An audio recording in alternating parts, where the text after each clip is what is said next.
Yeah, so happy to have Billy Raffoul. Man, I appreciate you taking the time. How have things been? It's been great, man. Thank you so much for having me. It's been busy, but it's been really good. Yeah. Yeah, yeah. Now, so I guess the easiest way to start, like obviously music kind of runs through your family. So I'm just curious, what music was like on in your household when you were a kid, and did coming from a musical family, did that make you want to pursue music in your own right? Yeah. I mean, not at first. I think I was around it so much that I kind of like went away from it, at a young age. I was more into sports and other things and eventually found it, as a young teenager, kind of fell back into it. Pretty heavy. But yeah, there's music on in the house constantly between my dad kind of performing and playing and writing around the house and then my mom had such a and has such a like a vast taste in music, so there's like I kind of think of certain records that were on nonstop. I mean, the entire Beatles discography first and foremost, but like specific albums growing up, I remember my mom being like really into Damien Rice and Coldplay and U2 and Joni Mitchell, and I know that's all over the place, but then my dad kind of more of the 60s stuff and into like soul and Otis Redding. So it was a lot. Yeah, yeah. I mean, I think I could resonate with that. Like my dad was a huge Beatles fan as well. A lot of Beatles growing up, and it's funny, like we mixed it with like 90s country music. And then, my grandmother would be playing she was the biggest Elvis fan I think I've ever met. So, I was all over the place as well, and it's That's kind good of balance. Yeah. yeah. Um, so it's funny because nowadays it feels like genres are like melded together in such a way that it's hard to like push people into one or the other. I guess Totally. kind of in terms of artists that have influenced your sound, so to speak, who are like the main artists that you think you've kind of pulled from over the years? I mean, it's funny because I think often what happens when you're influenced by something, you don't end up sounding anything like it. Sometimes people can't Right. find the influence in it, right? But you think you're making this kind of record because of what you've grown up listening to or loving.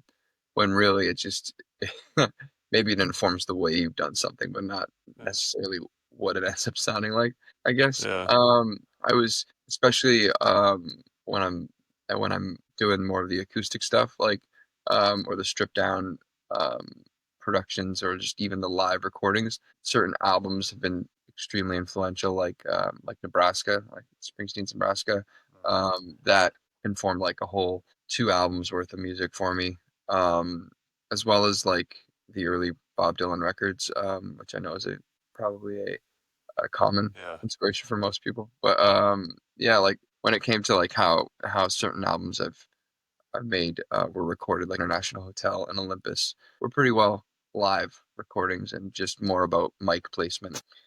Those are some big influences like Nebraska, like Freewheelin' and yeah. I don't know. And then there's the other end of it too. I think like I just put out a new song last week called Canadian that's a full band sound and a going from more like a wall of sound, and that was Yeah. heavily influenced by again a different Springsteen era, but still Bruce and also Neil Young, heavy influence from Neil Young and Crazy Gotcha. Horse as well. Gotcha. So, like, in terms of genre, do you think like the way it's melded together nowadays is good for music, or is it maybe? Um, I personally think is good for music, but I feel like some people kind of still want these genres, these like hard line distinctions to exist. I mean, for me personally, I think it's really good. Like I Okay. think from the beginning of me putting out music and writing and making music, I've been pretty confusing to the people who listen to me. To some extent anyway. I think the first 3 songs I released, one was a rock song, like, with fuzz guitars and drums and bass. And the next song was a completely live acoustic recording. And then the third song was a EDM collaboration with Avicii, and then one with Kygo. Like I was all over the map in the first 4 or 5 songs. So um, I wouldn't have known. I remember there was an article that came out after I put out my fourth song that was like, I don't know what box this fits into, but Right. here it is. That's why I just always called it singer-songwriter, because I am singing and writing songs. But yeah, the fact that genre is becoming less and less of a construct is definitely, I think, a good thing. Yeah. Now you talked about when you were like writing music. So when you start making, a song, are you more focused on the lyrics, or are you like a melody focused in when you start? I don't do it one way or the other, like on purpose, or have like a rule for it. I think that sometimes I can think of certain songs that started definitely with a concept, others that started with a melody, some that started on the guitar. Like, um, I have no structure. Um, there might have been like a through line on some of the records where I'm like, okay, I want to write every album this way for this Yeah. project specifically. And again, like International Hotel, I reference again, was one that was started conceptually first. I think like these are things I want to write about. These are songs that I want to be part of this. Yeah. So it didn't that one didn't start with any melody. So I am kind of curious, like going back to, you mentioned like writing or being on songs with like Avicii and Kygo. I went through, and still to a point, I go through like a very like EDM heavy phase at times in my life.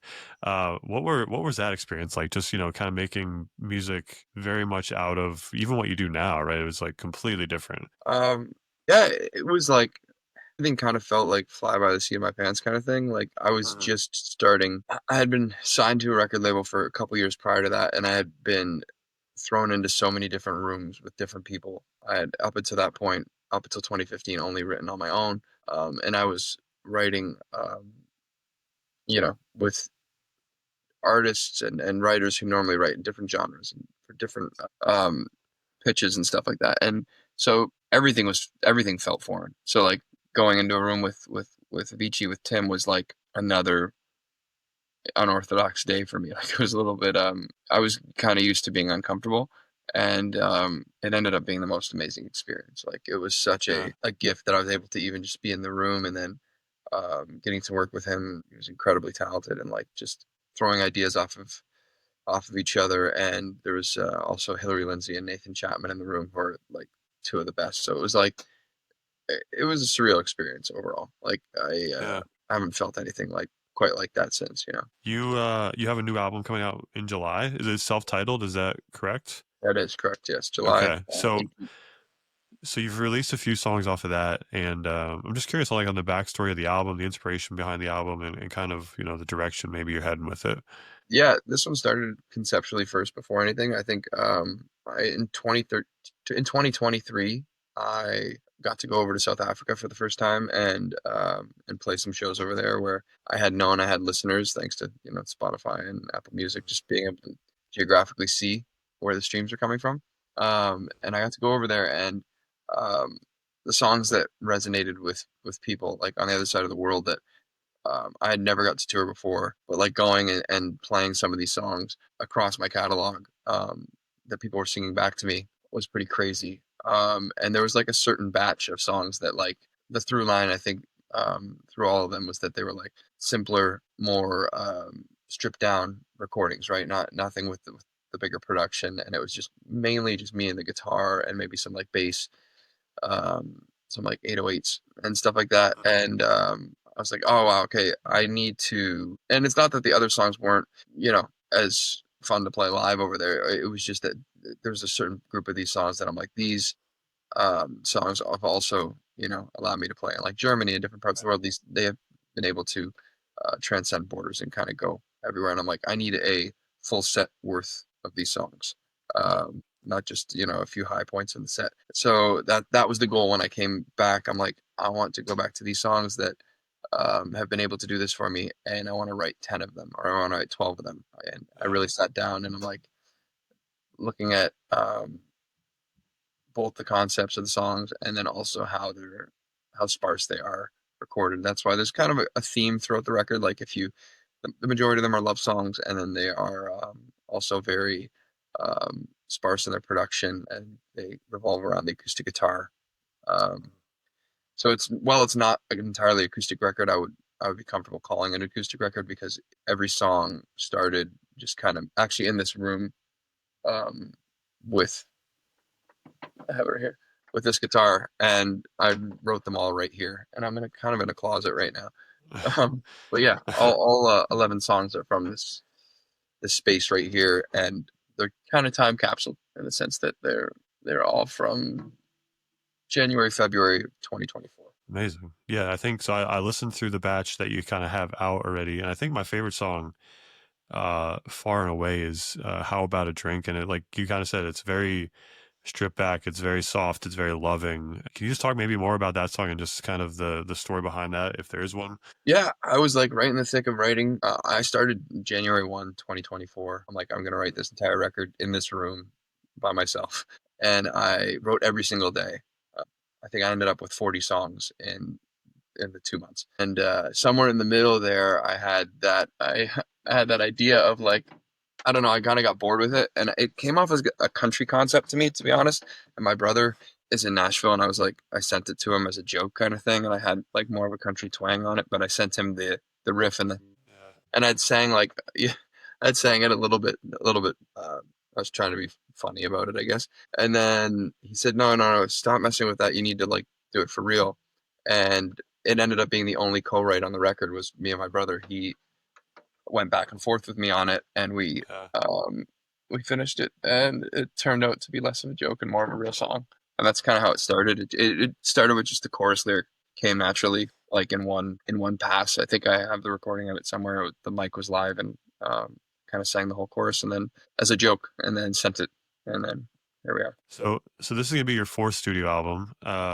What over this process of making four albums, what has changed for you in like how you go about it, if anything? And obviously your sound has changed from when you first started making music, but maybe over the past couple, how has it changed? Yeah, I think this is kind of like a combination of a couple of the records, really, because it's conceptually and how it's made more like the smaller I don't even want to say smaller budget, but like the more like bedroom sounding records like International Hotel and Olympus, which is the only one that's not really a studio record, made like those just in a in a proper studio Right. out in Los Angeles, and with the super talented Davis Nash, and we kind of created this very organic space where we could uh, operate quickly and get through songs as we were feeling inspired by them. Um, yeah,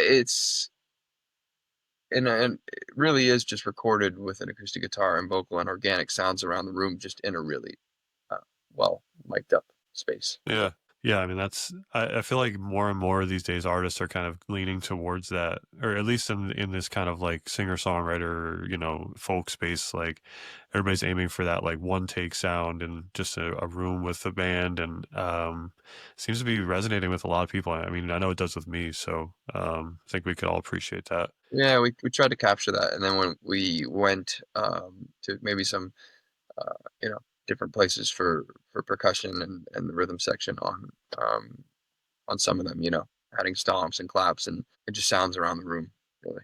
Yeah. Yeah, so being an artist nowadays, right, is like this you're the jack of all trades, so to speak. And I guess, my space in I operate mainly in social media at this point. Like how in terms for you in social media, how do you find a good balance between connecting with people but still kind of maintaining your sanity and not getting lost in the sauce, so to speak? Yeah, I mean that's the hardest thing for me to get a handle on, and it's still such a work in progress. And I definitely don't feel it at all as if I've cracked the code on that. Yeah. It's really hard, man. Like I'll be honest with you. Every day I feel like I'm not doing enough on that, on this.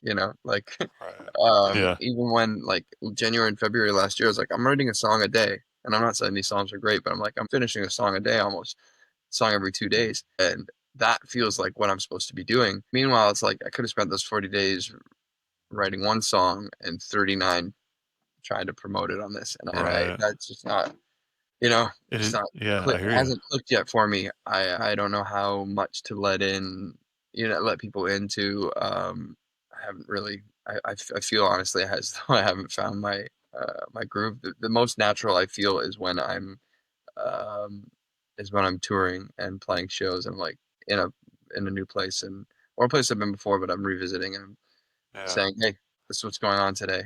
Playing tonight. See you at the show." That feels Right. organic to me, and Yeah. I'm really trying to step outside my Yeah. comfort zone I beyond mean, that. even as somebody who's like been in it for a minute and like, this was never my intentions to kind of do this as like a job by any stretch of the imagination. I don't think it ever gets easier. You still like I still go through questioning myself like regularly. It's Yeah. not natural. It doesn't feel natural at times. And especially like I don't know, maybe you struggle with this. I feel like I ask every artist this, and I know because I know I struggle with it is like kind of celebrating success, so to speak. Like I've like had these cool achievements doing this, but I feel like every time I reach that, I'm like, oh, okay. Like I look further down the road instead of kind of looking back and seeing where I've come. Yeah. And it never lets me like celebrate the successes properly, I feel. I can relate for sure. It's always what's next, right? How do you move Yeah. down the road? Yeah. Do you feel like you feel like as an artist that there's enough resources out there for people to kind of take care of their mental space? Um, I think there could always be more. I think there can always be more. I think that something we talk about too, like um with Network, my record label right now, I can speak about it. They have a fund or a resource for artists who need to speak to somebody or whatever their form of therapy is, which is something that's newer to me.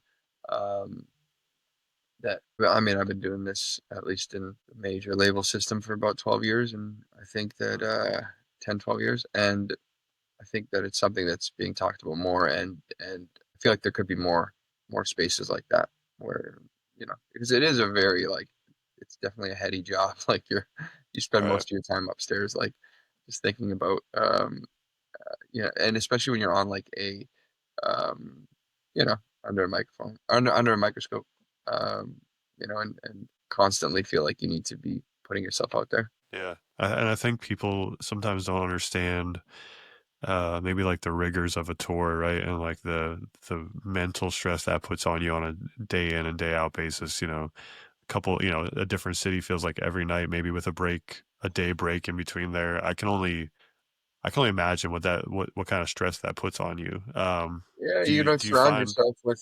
with people that you really can spend, you know, hours on end in a vehicle with. My brother and I just finished the first week I was solo doing the East Coast states, but the last 3 weeks we were together. Ended up we drove 20. I just took the car back. We drove 20,000 kilometers in uh, in 4 weeks. 23 or 24 yeah. shows. Uh, Pretty rigorous. Yeah, like that's insane.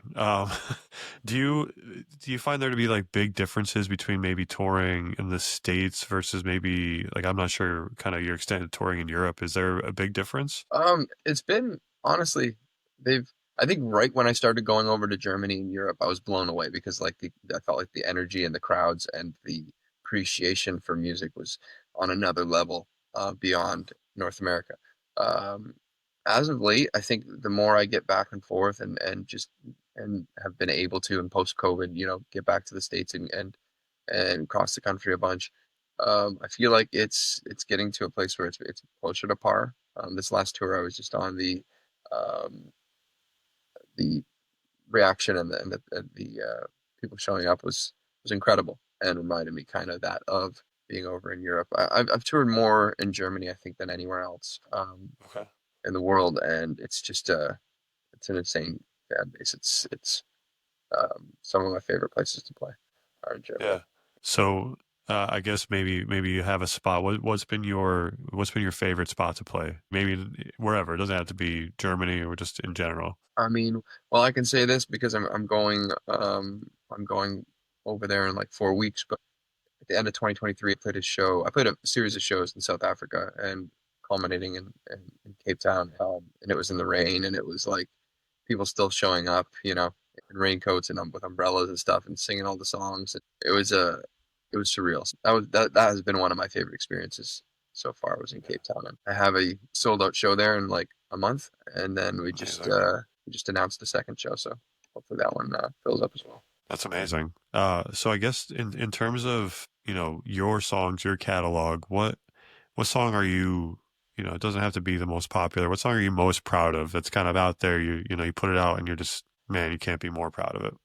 For the longest time, that used to be a song called Easy Tiger, for me because, and it still is. That's one of the most proud I am because it's like something I went against, kind of what everyone was telling me to do um, at the time, and funded the song myself, and just recorded in my bedroom with my friend Alex. We just put it together in an afternoon, and it's reached so many people, and it happened so organically. So that has been a long time one of the most proud moments for me. But recently, Homebody, which is the first single off of this upcoming record, um, I'm really happy with how that one has, you know, been out in the world and been responded to because it started right in this room, like I said, and I was very intentional with it. I'm like from concept to lyric um, to melody and how it all, even how it was recorded with Davis.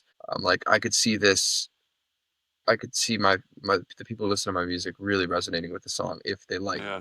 A, B, and C, and to see it be in like the top, 4 or 5 songs of mine from my entire catalog, as far as people listening now, that's been really fulfilling and makes me feel like I'm on the right track, or it makes me feel like I'm at least in tune with what uh, the people who are listening to my music want to hear. Yeah. Yeah. I mean, that's 100 like that. It's especially for you've been putting out music for so long, like for something so new to be resonating like that. That's yeah, you really got your finger on the pulse of, everybody who listens.